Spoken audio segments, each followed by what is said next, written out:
Hello, everyone. It's Coach Doug again, and we're continuing our series of talking about positions and how to play them. And today we're going to focus on the winger position. That's the 7 and the 11.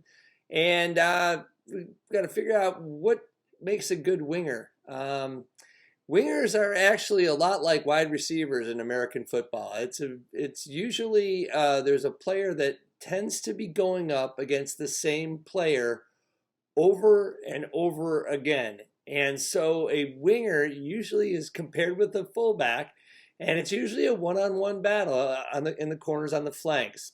And so to be a good winger, you've got to learn how to be a good one-on-one player. How do you become a good 1v1 attacker?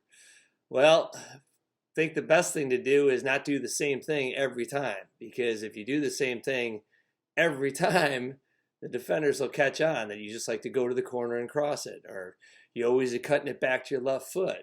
You've got to develop a variety of different skills and different moves and different feints and crossovers, because that defender is going to be looking at you all day for 90 minutes. He's going to know your entire arsenal of tricks, and if you have one, well, you're not going to be very effective. He's going to get you.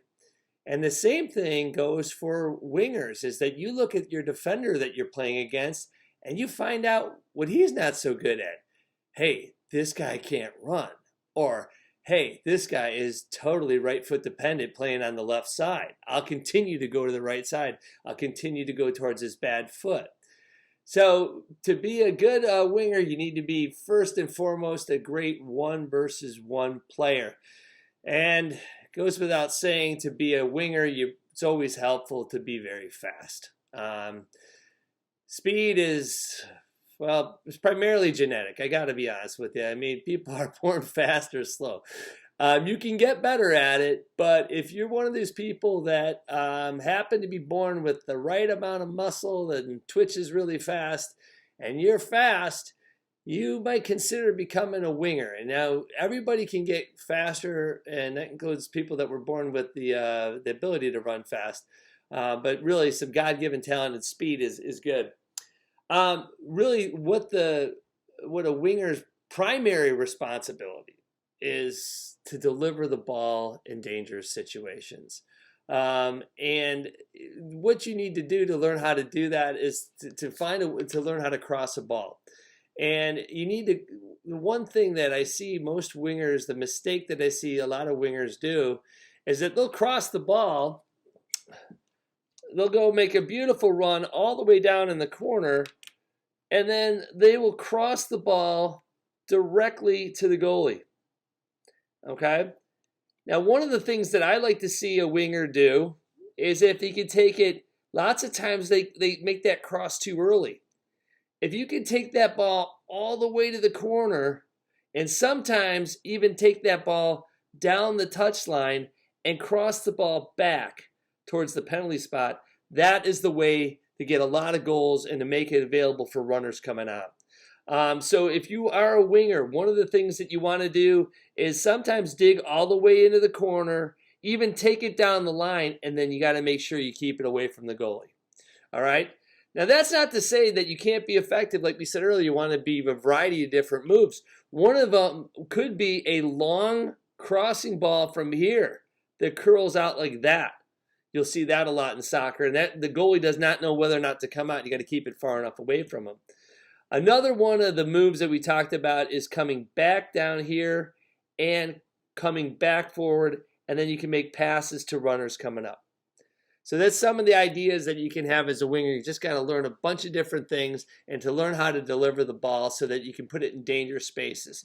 By the way, wingers are also responsible for scoring goals, and that means moving off the ball. You'll see a lot of the players, if you watch wingers, they're moving before the passes. They're showing where they want the ball going, and lots of times that they can get back behind the defense, there can be some space that comes in between defenders, and balls are played in between them, and wingers are going one-on-one versus the goalie. One of the things, I watch a lot of soccer games, and one of the things that I noticed about wingers is that sometimes they tend to get lost in the soccer game, okay?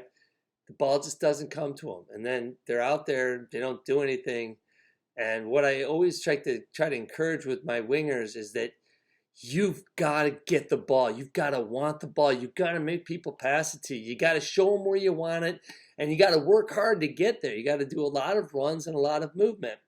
And so really one of the things, if you are playing the wing, you got to be really active and really in the game, and you got to be so midfielders and defenders know you're coming. All right. Now, to do that, and here's one of the things that I like to show you about what I like to see wingers do to get the ball. And this often happens when you're working with your own defender on this side. Lots of times I see a winger like doing that. Okay? He'll be like looking for like this pass over the top of a defender. I would love to see your outside wingers to get the ball. Get outside here. You can be even out of bounds. That creates this outside option. Now, usually we're playing to work our way out of the back. We'll usually have the center mid here, and we'll create two options for that player.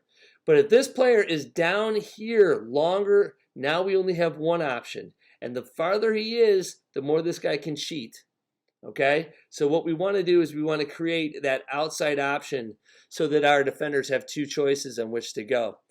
Last thing about wingers, hey, you are not only an attacking player.